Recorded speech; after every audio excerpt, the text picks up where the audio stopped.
Le 11 juin.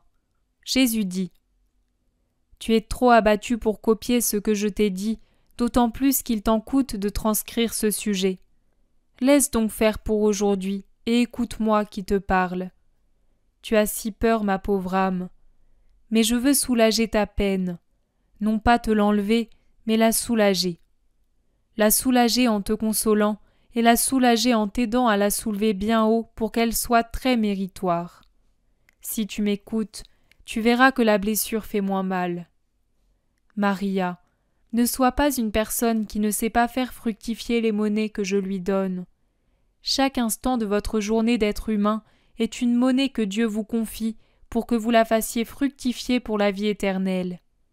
Sers-toi de chaque nouvelle monnaie que je te donne, de façon à en tirer 100%. De quelle façon ? En premier lieu, par la résignation, en acceptant de boire ce calice sans détourner la tête pour éviter d'approcher les lèvres du bord très amer. Par la reconnaissance toujours à mon égard qui te le présente avec la juste conscience, comme moi seul puis avoir, de te faire du bien, c'est-à-dire de faire envers toi un nouvel acte d'amour. Par la confiance, je t'aiderai à porter la nouvelle croix et les autres qui en découleront. N'es-tu pas contente de m'avoir pour Cyrénéen, moi, ton Jésus qui t'aime ? Par une vision supérieure surtout. Oui, n'avilis pas l'or de cette croix en le salissant d'arrière-pensées humaines. Et que t'importe que le monde ne te comprenne pas, même pas dans tes pensées les plus élevées ? Et alors, tu t'inquiètes parce qu'on te juge froide, égoïste, sans amour pour ta mère ? Et alors, tu t'affliges d'un pauvre jugement humain ? Non, Maria, ce serait mal si j'avais à te juger coupable envers les commandements de la loi divine et humaine en ce qui concerne ta conduite à l'égard de ta mère. Mais ne t'occupe pas des autres.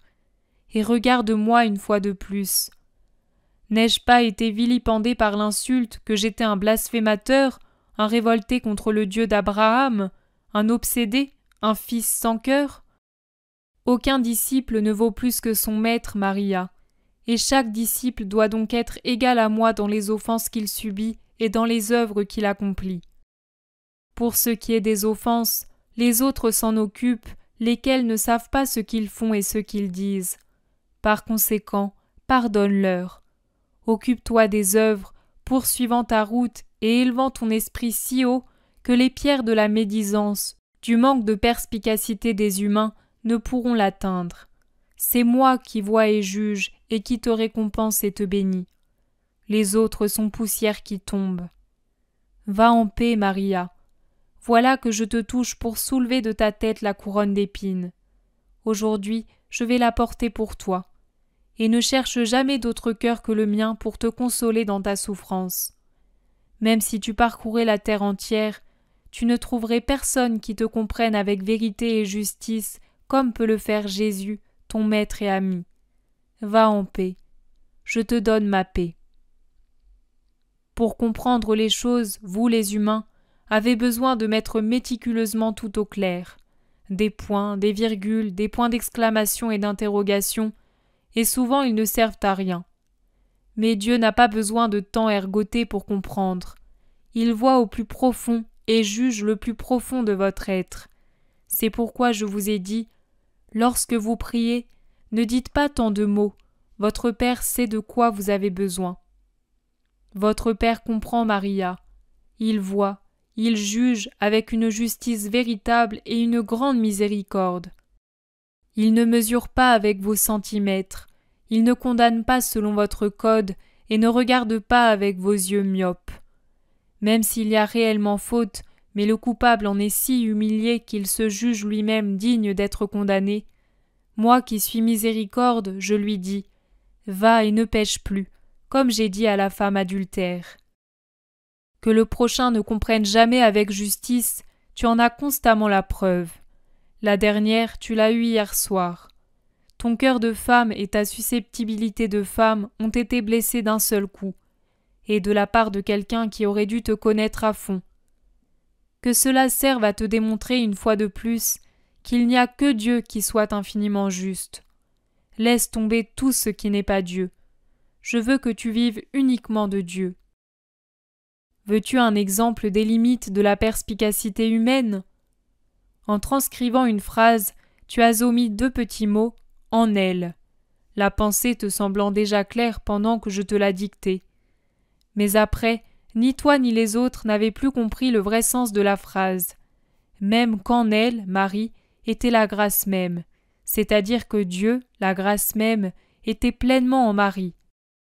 Une omission de rien du tout, mais qui a fait que vous ne saisissiez plus correctement le sens de la phrase. Il en est ainsi de toutes choses. La vision intellectuelle limitée des humains ne voit qu'en surface, et parfois voit mal même en surface. C'est pourquoi je vous ai dit « ne jugez pas ». Afin de persuader toi et les autres que ce que tu écris n'est pas de toi, je laisse exprès des lacunes dans ton esprit, comme dans le cas des 10 justes qui auraient pu sauver l'antique cité. Tu as dû le demander au Père. Ou bien je te laisse apporter une petite modification pour te montrer que toute seule tu te trompes aussitôt, et je t'enlève l'envie d'essayer de nouveau. De cette façon, je te maintiens dans la modestie et la persuasion que rien n'est de toi et tout est de moi. Tout le bien que vous faites, même s'il est immense, n'est qu'une quantité négligeable comparée au bien infini qu'est Dieu, et même vos œuvres les plus parfaites, d'une perfection humaine, sont pleines de défauts aux yeux de Dieu. Mais si vous les offrez ensemble à mes mérites, elles prennent les caractéristiques qui plaisent à Dieu, gagnant en portée et en perfection, et deviennent capables de rédemption. Il faut savoir tout faire en moi, en m'imitant et en mon nom.